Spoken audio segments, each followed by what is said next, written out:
In the last video, we went through a few simple genetics problems. I thought I would continue that idea, but I wrote up some problems that are a little bit more nuanced. They require a little bit more of the information that we've learned so far. So let's begin. Fur length in tribbles is determined by a single gene which exhibits incomplete dominance. Now, highlight that. I'm going to underline that right now because that's definitely going to be important. Long hair, H, is dominant to short hair, H. Two heterozygous tribbles mate.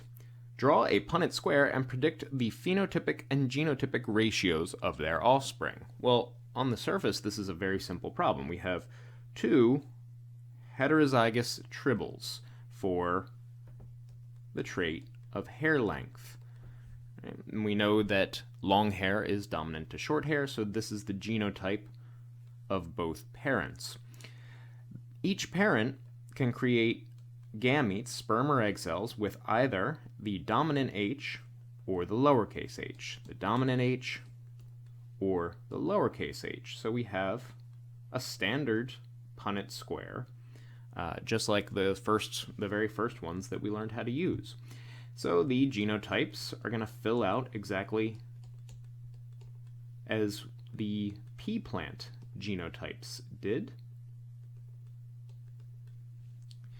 Now here is where it changes a little bit. So now that I have all of the possible combinations of genotypes for the offspring, I know that the genotypic ratio is going to be 1 homozygous dominant to 2 heterozygotes to 1 homozygous recessive, a 1 to 2 to 1 genotypic ratio, standard for a cross of this type. Next, we want to look at the phenotypic ratio, and this is where the problem is a little bit more nuanced than some of the ones we've seen before.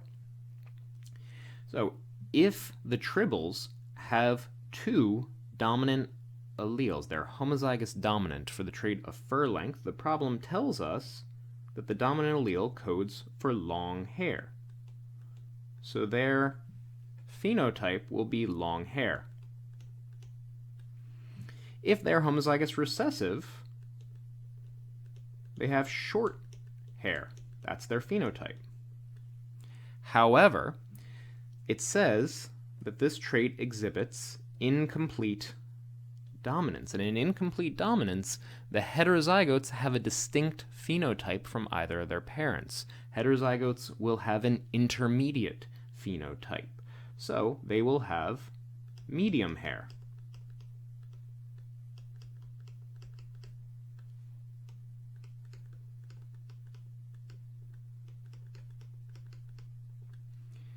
If this were just a standard heterozygote cross, then you would expect a 3 to 1 phenotypic ratio. But since incomplete dominance is involved, the phenotypic ratio, the phenrat, ends up being 1 long hair to 2 medium hair to 1 short. 1 to 2 to 1 phenotypic ratio.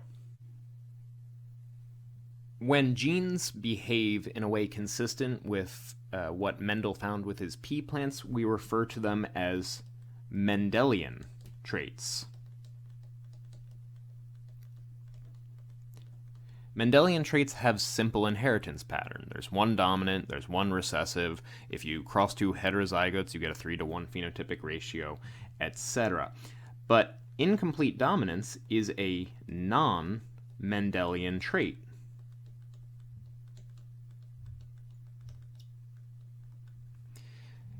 There are new rules that Mendel didn't know about that are added in with this non-Mendelian trait. So when you have incomplete dominance, every genotype has a unique phenotype associated with it, and that means that your genotypic and phenotypic ratios are going to be the same.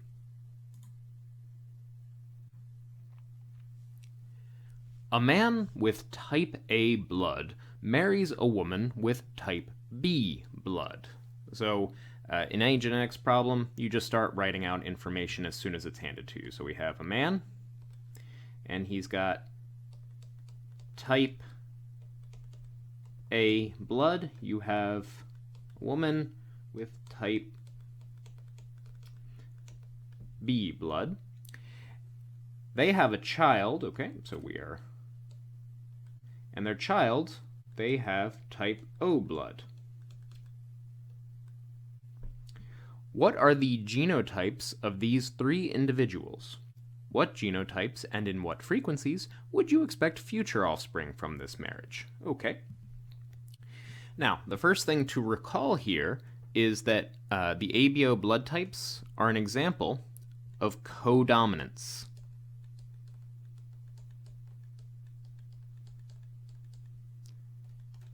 Codominance is another non-Mendelian trait. This is where we have more than one kind of dominant allele. We have dominant I superscript A, dominant I superscript B, and recessive I. Now, we can work out the blood types of each of these individuals pretty quickly. If you have type A blood, you must have dominant I superscript A is part of your genotype. If you have type B blood, you must have dominant I superscript B. Now, these two individuals could both be homozygous dominant for their respective version of the dominant gene, or they could be heterozygous. They could have a recessive copy. But we actually do know what it is. The child that they have has type O blood, which is coded for by two recessive alleles, which implies that both parents had a recessive allele to give. So the two parents are different kinds of heterozygote. This one has a dominant I superscript A, this one has a dominant I superscript B, but they definitely both have a recessive allele. So we've figured out what the genotypes of these three individuals are. That was the first question that we were asked to answer. What genotypes and in what frequencies would you expect future offspring from this marriage? Okay, so that requires a Punnett square. One parent, their alleles are going to go up here. The other parent, their alleles are going to go here. This is a simple four-square Punnett square. In this top left, we'll get a child with one of each dominant trait. Now, because this is a codominant trait, if you have both dominant alleles, you get both dominant phenotypes. So they will have A, B type blood. Over here, we have a child who is getting the dominant superscript A allele and a recessive allele. They would have A-type blood.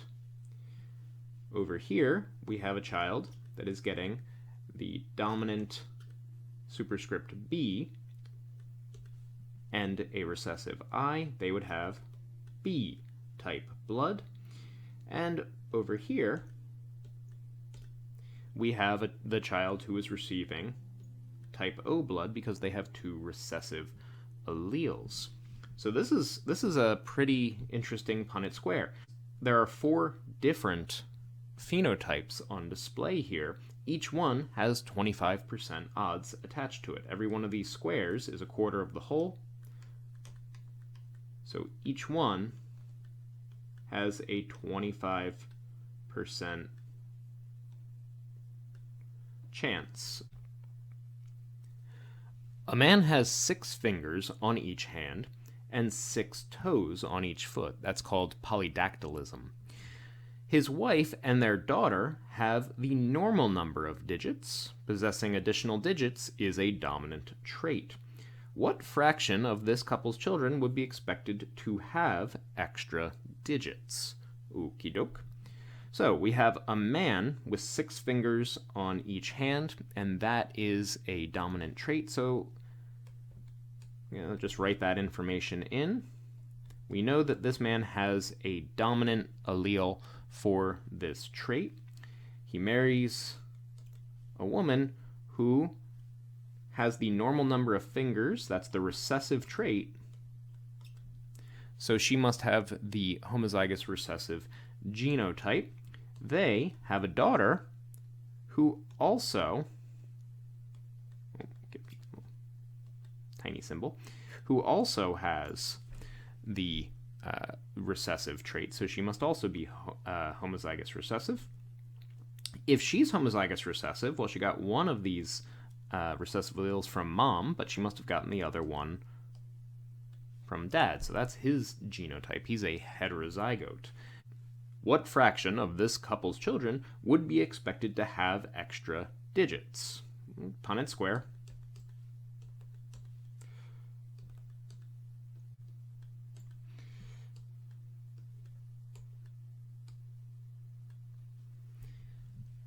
All right. Mom is going to give every one of her children a recessive gene for number of fingers. Dad is going to give 50% of his offspring a recessive gene for the number of fingers, and he's going to give 50% a dominant gene for the number of fingers. And just in case I haven't made it totally clear yet, when we do these Punnett squares, we're talking about the types of gametes that these parents can produce. Because the allele pair separates during meiosis 1, he can either give any given embryo this letter or this letter, because they're separated. There's half as many chromosomes. So this is just a statistical map. These are the possible egg gametes that the mother can create. So in any given fertilization event, these are the odds of each child. In this case, we have 2 heterozygotes to 2 homozygous recessive, and the heterozygotes, since it's a dominant trait, would have extra fingers. So it would be a 2-to-2 phenotypic ratio as well. This is the genotypic ratio. This is the phenotypic ratio here as well. Now, obviously, most people have 5 fingers, right? Most people do not have extra digits, which is why I stress that the dominant trait does not imply that that's the most common trait in the population, right? Dominant just means that when you have both copies, when you have 2 mismatched alleles, the dominant gene is the one that determines the phenotype. You could have a population of 10,000 people, and only one of those people happens to have the dominant gene on one of their chromosomes for a given trait. Right? You could very easily have that.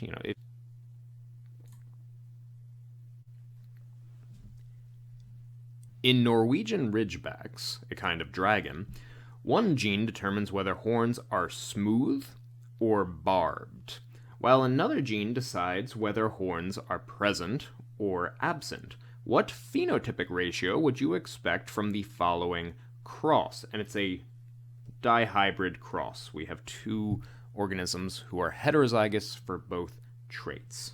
Okay, so there are 3 possible phenotypes that are showing up. You have the smooth horned individuals. That's determined by the dominant S allele, and that means that you would have dragons that have smooth horns, right, coming out the back of their head.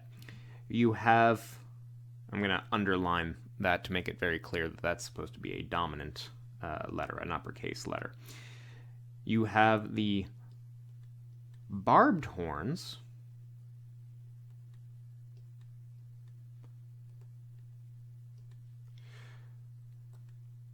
which would look like this. Okay, they have a little hook on the end. That is the recessive condition. But then there's another gene that determines whether the horns are present or absent in the first place. Right? So if you have, both of these must have at least one dominant allele for the present horns. But if you have two recessive alleles, two of these lowercase q's, then you get a dragon who has no horns. I'm going to call this the bald phenotype. Okay? So we have the smooth phenotype, we have the barbed phenotype, and we have the bald phenotype. And this question is describing the phenomenon of epistasis.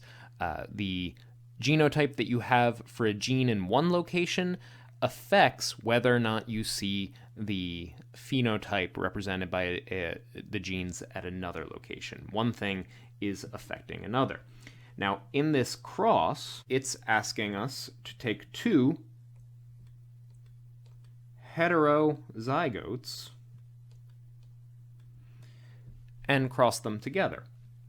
And when you're making a Punnett square, you're saying these are all of the different combinations of gametes that each organism can produce. I can make a gamete with a capital S and capital Q. Capital S and a lowercase q. A lowercase s and a capital Q, and a lowercase s and a lowercase q, and same thing on this other side.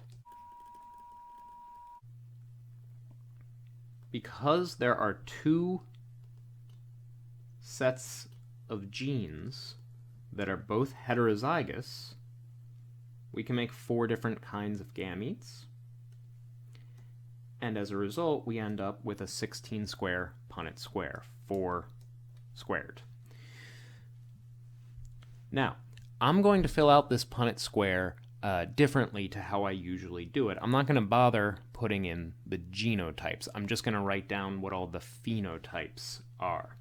So first things first, every organism, every individual who has 2 copies of this recessive Q is going to end up with the bald phenotype. It's going to have no horns whatsoever. And in that case, it doesn't matter what its genes at the other position are. So I'm going to go to these extreme ends here. I have a recessive Q here, and it meets a recessive Q here. So this is a bald dragon. I have, following down that same column, I find another recessive Q here, so that's bald.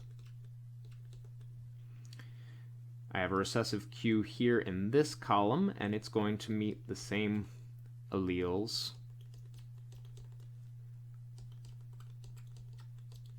Okay, those are the 4 locations where you get 2 recessive Qs. Now, every other organism is going to have at least 1 dominant Q, so they will have horns. So everyone else is either barb-horned or smooth-horned. If you have the dominant S, you'll have smooth horns. So every dragon in this left-hand column will have smooth.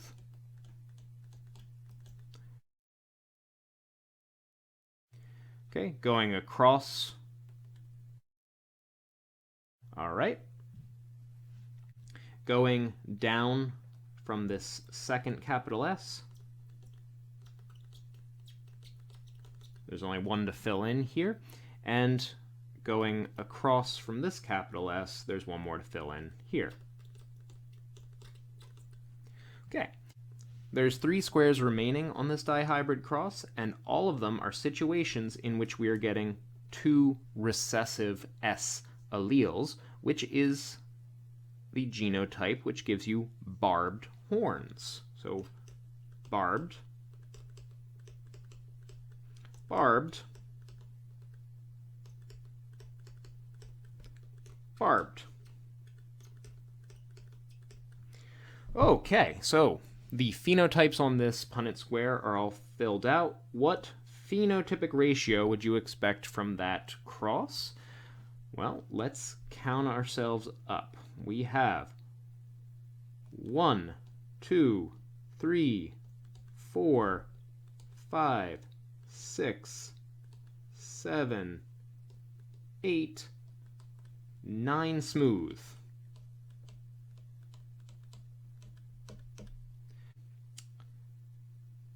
One, 2, 3, 4 bald.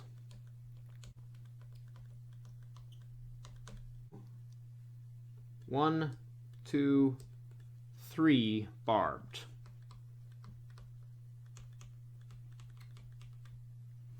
A 9:4:3 phenotypic ratio is kind of what you would expect when you have a dihybrid cross where epistasis is involved.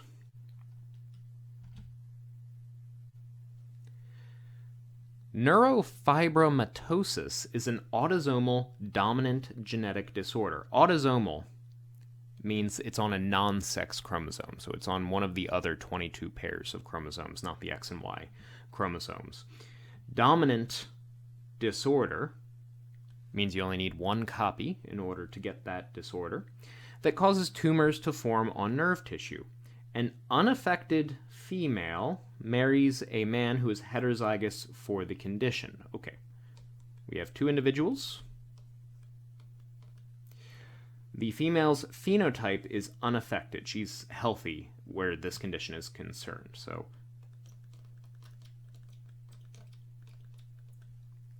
healthy. The male is heterozygous for the condition. Now, for a lot of genetic disorders, being heterozygous would mean that you were a carrier for that condition, but this is a dominant disorder, which means he has an fibro, that he has neurofibromatosis. Okay, he is heterozygous for the condition. I'm going to select N for my alleles. So he's a heterozygote. She must have two recessive alleles because she's unaffected. What percentage of their children will likely inherit this disease? Easy peasy.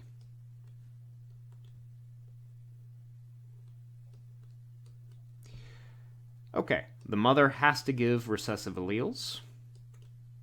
So everyone in this square is going to get one recessive allele.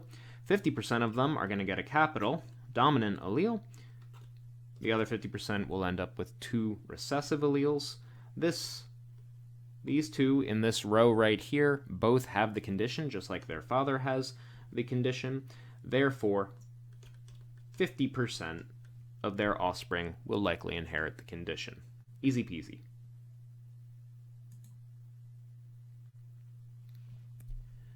The recessive gene for hemophilia is located on the X sex chromosome. A heterozygous woman, Victoria, marries a male, Albert, who does not possess the gene. Prince Albert was her cousin, incidentally. What percent of their daughters are likely to be hemophilic? What percent of their sons? So it's on the X.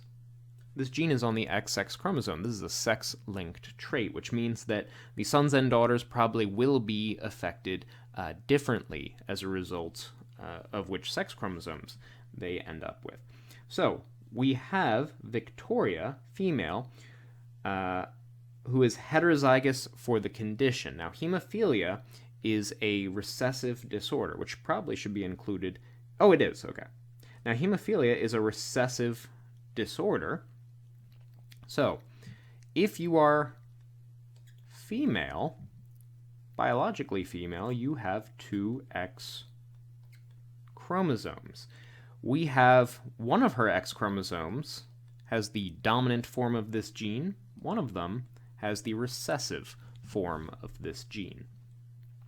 Now, Albert has only one X chromosome. He does not have the condition, though, so he must have the dominant form of the gene on his one X chromosome, and his other chromosome is the Y chromosome. So, when we do a Punnett square, there's actually two sets of traits that we are mapping here. Number one, we're actually mapping the trait of biological sex on this chart. So everyone is going to receive one X chromosome from Victoria over here, either this one or this one, but half of the Punnett square is going to get a second X chromosome from Albert. So here we have the daughters. Okay. Over here, we have those individuals that will get one X chromosome from Victoria, and it could be either of these two X chromosomes, and they will get a Y chromosome from Albert. So these are the sons. But the next trait that we're actually tracking is the hemophilia gene. Now, the females, the daughters, like this one, she's going to get two functional copies of the gene. So this daughter is not hemophilic because she has the dominant functional copy of the gene, and she's also not a carrier for the condition. This daughter is going to inherit her mother's non-functional version of the gene, well, I should say her mother's hemophilic version of the gene, but she'll also get her father's dominant copy of the gene. So she ends up being a carrier. A carrier. Now, on to the sons. Both of the sons are going to get a Y chromosome from their father, but one of them, there's one possibility that the son will get the dominant hemophilic gene from Victoria, and there's an equally likely possibility that a son would receive the recessive gene from his mother because it's on her other X chromosome. So, this individual here is the only one in the Punnett square hemophilic.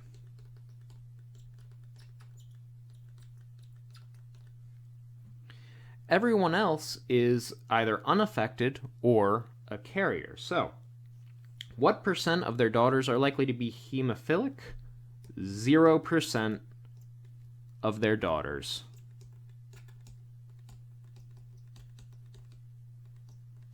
Will have the condition. 50% of them will be carriers, but that wasn't the question. What percentage of their son? 1 out of every 2 sons, so 50%.